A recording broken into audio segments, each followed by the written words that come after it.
여러분, 안녕하세요. 감동주의보 레드크리스입니다. 오늘은 2025년 6월 미국 LA에서 실제로 벌어지고 있는 충격적인 이야기를 전해드리려 합니다. 익명의 제보자가 전한 현장 이야기, 그 생생한 목소리를 함께 들어보시죠. LA의 뜨거운 6월 아침, 한인타운 근처 홈디포 앞이 순식간에 아수라장이 됐습니다. 일자리를 찾으려 모인 히스패닉 노동자들 사이로 ICE 요원들이 들이닥쳤죠. ICE가 나타났다.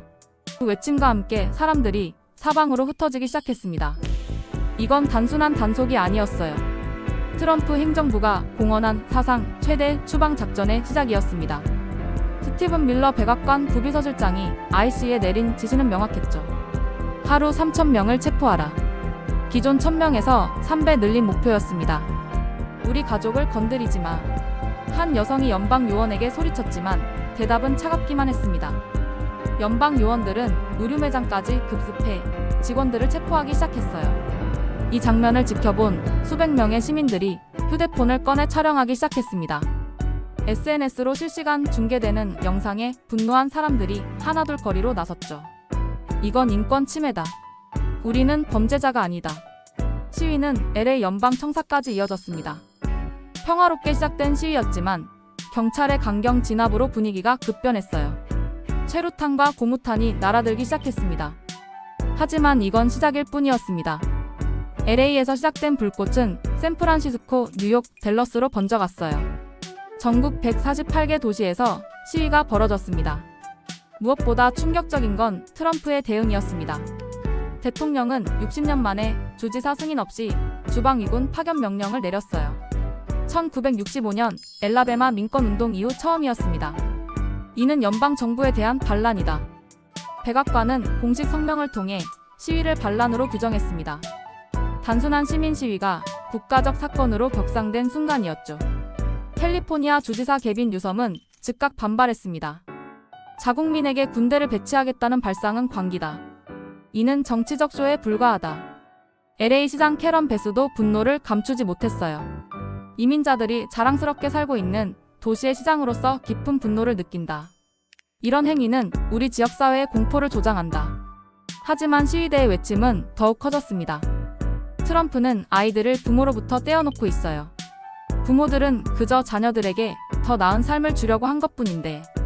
시위 참가자 알렉스 코로나의 절규가 LA 하늘에 울려 퍼졌죠. 미국 전역이 지켜보는 가운데 LA는 거대한 변화의 진원지가 되어버렸습니다. 이제 돌이킬 수 없는 강을 건넌 것 같았어요. 완벽한 타이밍이야. 백악관 내부에서 나온 말이라고 하죠. 시위가 격화될수록 트럼프 대통령의 표정은 오히려 밝아졌습니다. 6월 14일 트럼프의 79번째 생일이 다가오고 있었어요. 게다가 같은 날 워싱턴 DC에서는 창군 기념일 대규모 군사 퍼레이드가 예정되어 있었습니다. 6,600명의 병력과 150대의 전차 장갑차, 50대의 항공기가 동원되는 사상 최대 규모였죠. LA 시위와 군사 퍼레이드가 겹치다니 이보다 좋을 순 없다. 공화당 핵심 관계자의 말입니다. 트럼프는 강한 리더십을 과시할 절호의 기회를 잡은 셈이었어요. 시위 현장에서는 화염병과 돌이 날아다녔습니다. 패러마운트 지역에서 시위대 수백 명이 경찰과 격렬하게 충돌했어요. 거리 곳곳에서 나무와 쓰레기가 불에 타올랐습니다. 트럼프는 즉시 소셜미디어에 올렸죠. LA 경찰이 통제 불능을 호소하고 있다. 군을 보내자. 이런 강경한 메시지가 그의 지지층에게는 오히려 큰 호응을 얻었습니다. 보수 언론과의 인터뷰에서 트럼프는 더욱 노골적이었어요. 멕시코 국기를 든 시위대와 불타는 차량들을 보세요. 이게 바로 제가 말했던 침입입니다. 이때 폭스뉴스 앵커가 물었습니다. 대통령님, 시위가 더 격화되는 걸 원하시는 건 아니겠죠? 트럼프의 대답은 의미심장했어요. 미국인들이 진실을 봐야 합니다. 실제로 여론조사 결과가 이를 뒷받침했습니다. 라스무센 조사에서 트럼프 지지율이 50%에서 52%로 올랐어요. 주방위군 배치 이후 오히려 상승한 거죠. 트럼프는 시위가 격화되기를 기다렸다. 정치 분석가들의 해석입니다. 시위 현장의 혼란스러운 영상들이 TV에 나올 때마다 트럼프의 강경 정책에 대한 지지는 더욱 단단해졌어요. 한편 민주당 소속 주지사 22명이 연합 성명을 발표했습니다. 트럼프의 주방위군 투입은 위험한 권력 남용이다. 하지만 이런 비판마저 트럼프에게는 더 큰 무기가 됐어요. 봐요, 민주당 주지사들이 법질서 회복을 방해하고 있습니다. 트럼프의 반박이었죠. 갈등이 깊어질수록 그의 기반은 더욱 공고해졌습니다. 트럼프 장남 도널드 주니어는 1992년 LA 폭동 당시 한인 자경단 사진을 소셜미디어에 올렸어요. 옥상의 한국인들을 다시 위대하게라는 글과 함께 말이죠. 논란이 커졌지만 이 역시 계산된 행동으로 보였습니다. 분열이 깊어질수록 트럼프에게 유리하다. 워싱턴의 한 정치 컨설턴트 말입니다. 시위는 계속 번지고 있었지만 정작 웃고 있는 건 트럼프였어요. 그가 원하던 시나리오대로 흘러가고 있었거든요. 이번엔 다르다. 스티븐 밀러 백악관 부비서실장의 말입니다. 트럼프 2기 추방 작전은 1기와 차원이 달랐어요. 하루 평균 체포 인원이 3,000명으로 급증했어요. 첫 100일 동안만 총 10만 명이 체포될 것으로 추산됩니다. 이는 오바마 전 대통령이 8년 동안 추방한 인원의 4분의 1에 해당하는 수치죠. IC 요원들은 밤낮 없이 움직였습니다. 새벽 4시부터 밤 10시까지 우리는 쉬지 않는다. IC 현장 지휘관의 말이에요. 연방수사국, 마약단 속국에서까지 2,000명의 인력이 추가 투입됐습니다. 더 무서운 건 체포 대상이 확대였어요. 기존에는 흉악범 위주였다면 이제는 취업 비자가 없는 모든 노동자가 타겟이 됐습니다. 이 나라 역사상 본 적 없는 수준의 직장 단속을 보게 될 것이라고 톰 후먼 국경 차르가 공언했죠. 골드만삭스 조사에 따르면 미국 노동자 1억 7천만 명 중 약 4%가 서류를 갖추지 못한 이민자들입니다. 약 680만 명이 잠재적 체포 대상인 셈이에요. 체포 현장은 더욱 가혹했습니다. 아이들 탄 차량에 총을 겨눴다는 증언이 나왔어요. 한 목격자는 연방 요원들이 인종 외모만 보고 사람들을 곤란했다고 말했습니다. 변호사들조차 구금자들과의 면담을 거부당했어요. 인도적 이민자 권리 연합의 오스카 자라테는 무법천지다. 정상이 아니다라고 규탄했습니다. 가장 충격적인 건 헌법 권리 무력화 시도였습니다. 트럼프 행정부는 외적법 에일리언 에너미즈 액트를 근거로 전시 상황을 선언했어요. 이를 통해 헤비어스 코퍼스 인신 보호 영장 권리까지 제한하려 했습니다. 법보다 강한 권력의 등장이다. 헌법학자들이 경고한 대목이죠. 연방법원에서는 수정헌법 5조와 14조의 적법 절차 원칙 위반이라며 제동을 걸었지만 현장에서는 이미 무시되고 있었어요. 스티븐 밀러는 IC 본부를 직접 방문해 압박했습니다. 하루 3,000명 체포는 목표가 아니라 의무다. 미달하면 책임자를 해고하겠다. 명시적인 협박이었죠. 이를 위해 IC는 신분증 배지 3만 개를 준비했습니다. 지역 경찰들까지 동원하는 대대적인 작전이었어요. 287지 프로그램을 통해 지방 경찰도 이민 단속에 참여시켰습니다. 체포된 사람들의 행방도 불투명했어요.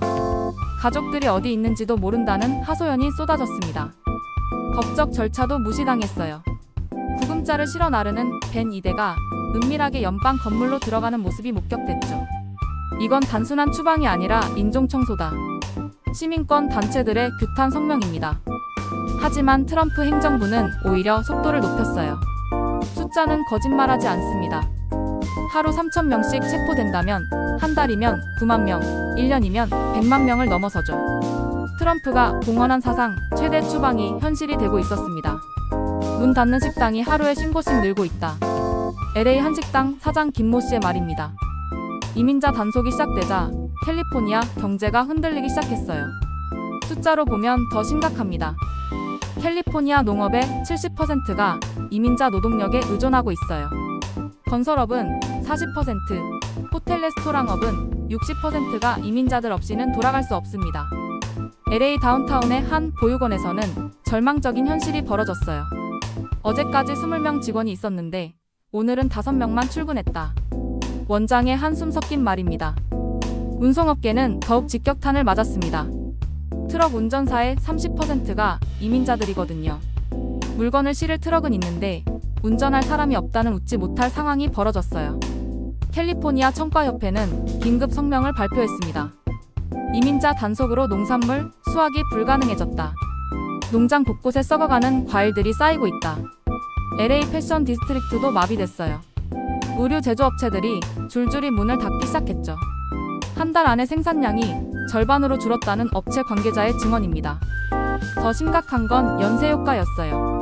이민자들이 사라지자 그들을 상대로 장사하던 상점들도 타격을 받았습니다. 손님이 절반으로 줄었다는 한인마켓 사장의 하소연이죠. 캘리포니아 대학 연구진이 긴급 분석한 결과가 충격적이었어요. 이민자 추방으로 캘리포니아 GDP가 15% 감소할 것이라는 전망이 나왔습니다. 세수에도 직격탄이었어요. 이민자들도 소득세와 소비세를 내거든요. 연간 세수가 200억 달러 줄어들 것이라는 분석이 나왔습니다. 특히 사회보장세는 더 큰 문제였어요. 서류 미비 이민자들이 내는 사회보장세만 연간 120억 달러인데 정작 혜택은 받지 못하죠. 이민자들이 미국 사회보장제도를 떠받치고 있었다는 사실이 드러났어요. 레스토랑 업계는 아예 백기를 들었습니다. 주방에서 일할 사람이 없다. 문을 닫을 수밖에 없다. LA의 한 고급 레스토랑 셰프의 말이에요. 병원들도 인력난에 시달렸습니다.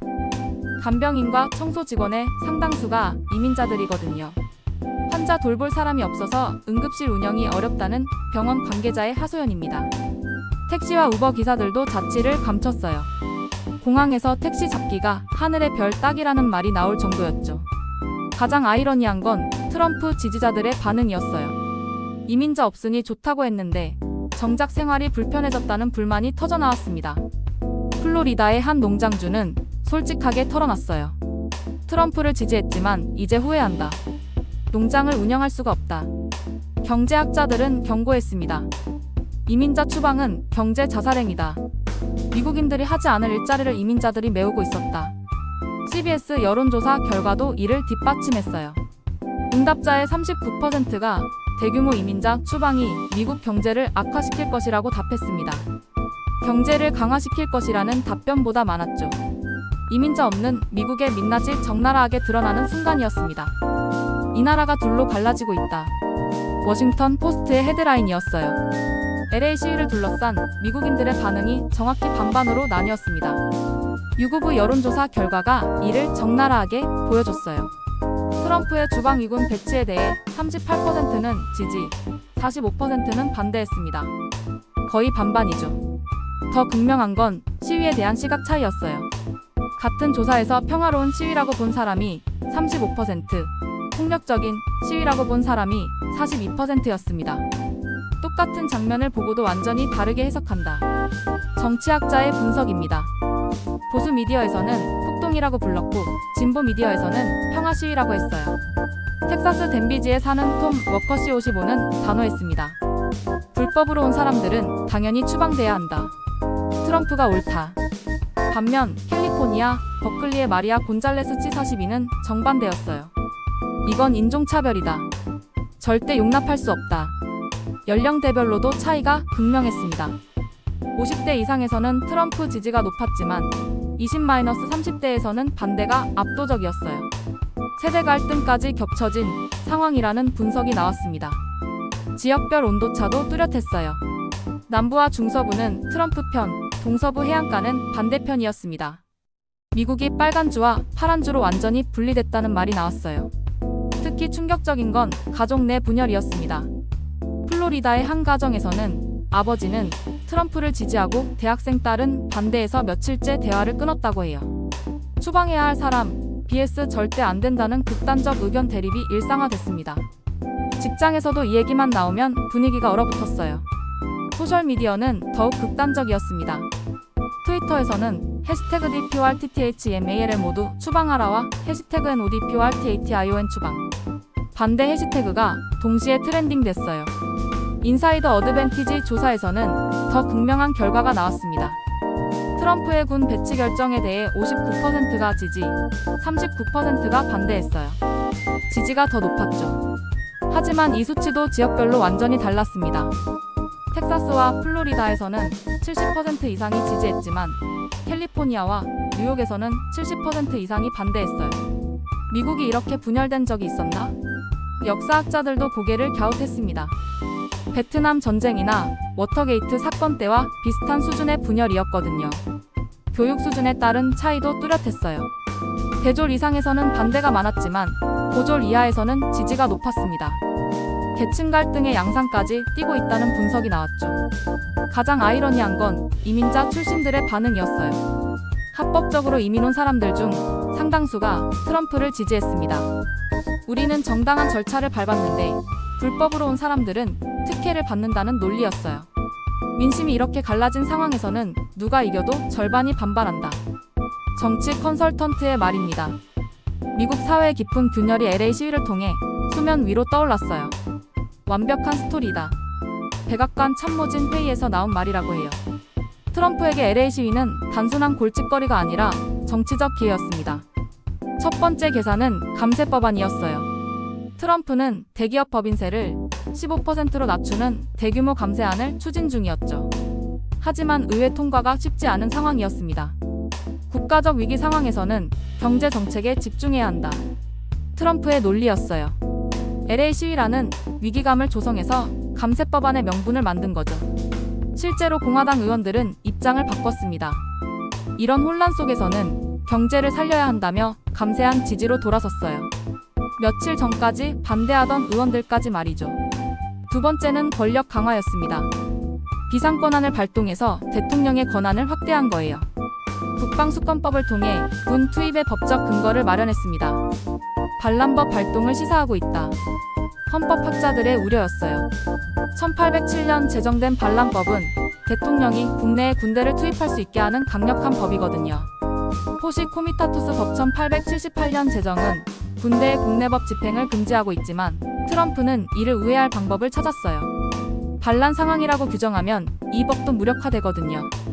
세 번째는 이슈 선점이었습니다. 트럼프는 정치적 화두를 완전히 바꿔버렸어요. 경제 문제나 우크라이나 지원 같은 복잡한 이슈 대신 단순 명쾌한 법과 질서 프레임으로 몰고 간 거죠. 멕시코 국기를 든 시위대를 보세요. 이게 바로 침입입니다. 트럼프가 폭스뉴스에서 한 말이에요.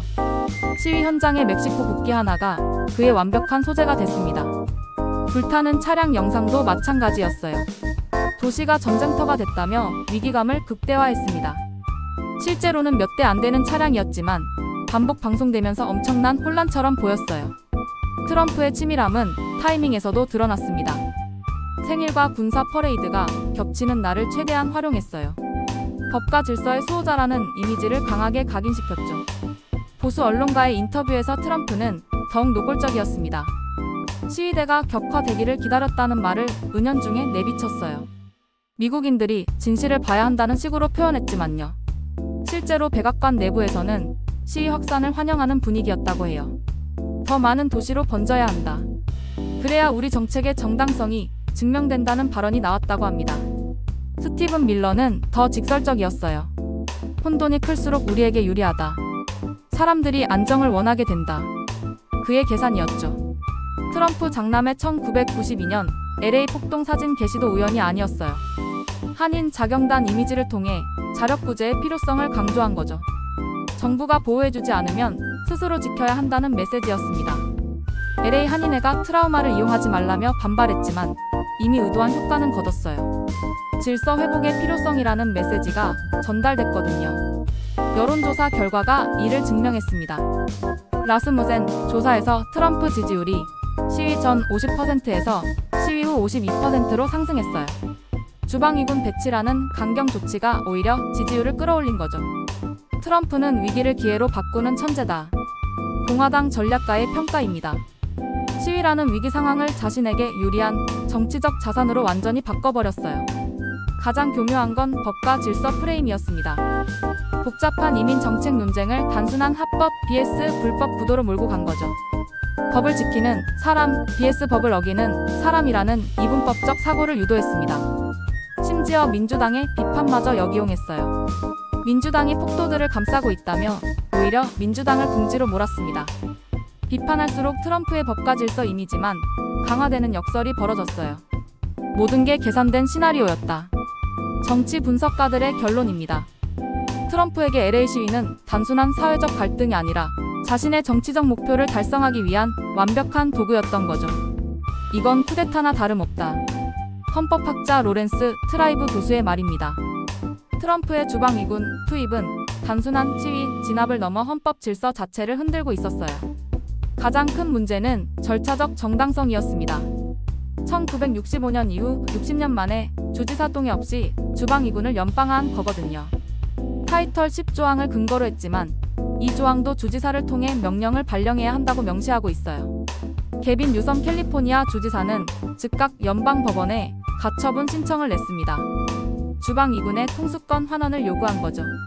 주정부와 연방정부의 정면 충돌이 시작됐어요.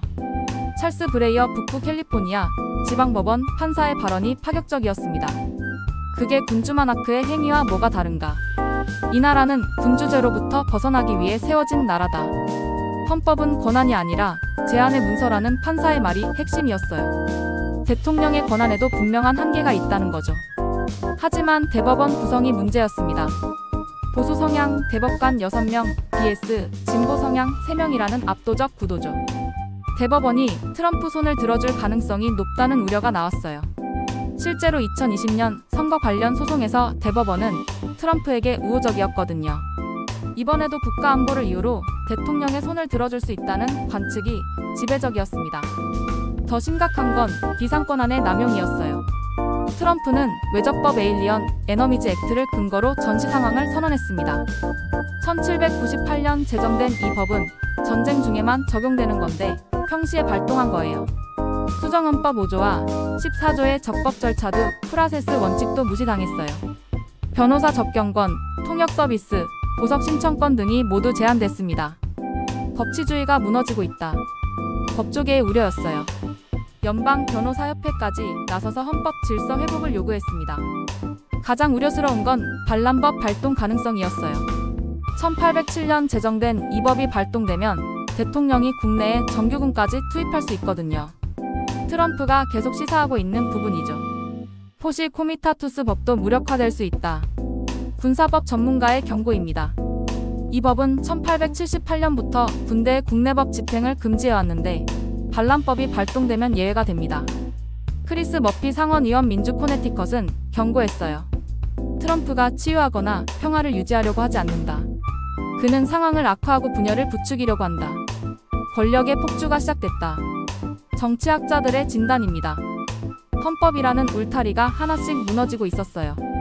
미국 민주주의 200년 역사상 가장 위험한 순간이 다가오고 있었습니다. 또 시작됐다. 한인타운 슈퍼마켓을 운영하는 박모 씨 68의 첫마디였어요. 1992년 LA 폭동을 직접 겪었던 그에게 이 상황은 악몽의 재현이었습니다. 시위대가 한인타운에서 불과 6km 떨어진 곳까지 진입했을 때 한인사회는 패닉에 빠졌어요. 이번엔 우리가 피해자가 될 수도 있다는 공포가 퍼져나갔습니다. 윌서 블러바드의 한 한식당 사장은 서둘러 셔터를 내렸어요. 1992년 때처럼 모든 걸 잃을 순 없다. 그의 목소리에 33년 전 트라우마가 고스란히 배어 있었습니다. 실제로 한인타운 곳곳에서 상점들이 문을 닫기 시작했어요. 평소 밤 10시까지 문을 여는 상점들이 오후 6시면 셔터를 내렸습니다. 밤늦게 영업하기 무서워요라는 상인들의 말이었죠. 1992년 폭동 당시 한인 상점 2,300여 곳이 파괴됐고 피해액만 3억 5천만 달러에 달했어요. 한인사회 전체 재산 피해의 40%가 집중됐었죠. 그 기억이 생생한 교민들에게 현재 상황은 공포 그 자체였습니다. 특히 나이든 1세대들의 공포는 극심했어요. 4.29 4월 29일 트라우마가 되살아났거든요. 당시 경찰이 한인타운을 방치했던 기억, 스스로 총을 들고 지켜야 했던 절망감이 고스란히 떠올랐습니다. 더 복잡한 건 한인사회 내부의 분열이었습니다. 젊은 2-3세들은 시위에 동조하는 경우가 많았지만 1세대들은 법과 질서를 강조했어요. 같은 한인사회 안에서도 온도차가 극명했습니다. 제일 무서운 건 1터 급습이 나올까 불안해하고 있죠. 1터에서 일하는 이민자들이 있으니까요. 한인타운 식당 종업원의 걱정이었어요. 한인 업체들 상당수가 서류 미비 이민자들을 고용하고 있었거든요. 실제로 IC 급습에 대한 공포가 팽배했습니다. 미국 본부 관리분들이 오셔서 다 아이디 체크하고 레이드 급습가 많아서 사람들이 다 겁먹은 상태예요. 교민 박진환 씨의 증언입니다. 한인 자영업자들은 이중고에 시달렸어요. 직원들이 IC를 피해 출근을 안 하니 가게 운영이 어려웠고 동시에 시위 여파로 손님도 줄었습니다. 안 그래도 힘든데 설상가상이라는 하소연이 쏟아졌어요. 특히 충격적이었던 건 트럼프 장남의 SNS 게시물이었어요. 1992년 폭동 당시 한인 자경단 사진을 올리며 옥상에 한국인들을 다시 위대하게라고 적었죠. LA 한인회는 즉각 반발했습니다. 트럼프 주니어가 이번 소요 사태를 조롱하는 게시물을 게재하는 경솔함을 보였다. 살얼음과 같은 지금 시기에 엄청난 위험을 초래할 수도 있다. 하지만 일부 한인들은 다른 반응을 보였어요. 그때처럼 스스로 지켜야 한다며 자경단 조직을 거론하는 사람들도 있었습니다. 한인 사회의 분열이 더욱 깊어졌어요. 하지만 현실은 냉혹했어요. 시위대가 한인타운 경계까지 접근하자 경찰이 특별 순찰을 강화했습니다. 33년 전과 똑같은 상황이 재현되고 있었어요. 이번엔 우리가 준비돼 있다. 한인 회장의 말이었지만 정작 한인들의 표정에는 불안감이 가득했습니다. 강인함과 단결력으로 위기를 헤쳐나가려 하지만 그 속내는 깊은 상처와 두려움으로 가득했어요. 한인타운의 밤은 유독 어둡고 조용했습니다. 평소 밤늦게까지 활기찬 거리가 오후 8시면 조용해졌어요. 한인들은 다시 한번 홀로 서야 하는 현실과 마주하고 있었습니다. 1992년의 악몽이 2025년에도 되풀이되고 있었어요. 여러분, 이건 단순한 정치 이야기가 아닙니다. 삶의 자리에서 쫓겨난 사람들의 이야기입니다. 우리 모두는 누군가의 아들이고 딸이며 부모이니까요. 기억해주세요. 불법이 아닌 사람은 없지만 인간 이하로 취급받아야 할 이유도 없습니다. 다시 묻습니다. 당신이라면 그날 그 자리에서 어떤 선택을 했을까요? 지금까지 감동주의보 레드크리스였습니다. 다음 이야기에선 우리 모두의 존엄을 지킬 수 있는 세상을 꿈꾸며 다시 인사드리겠습니다. 감사합니다.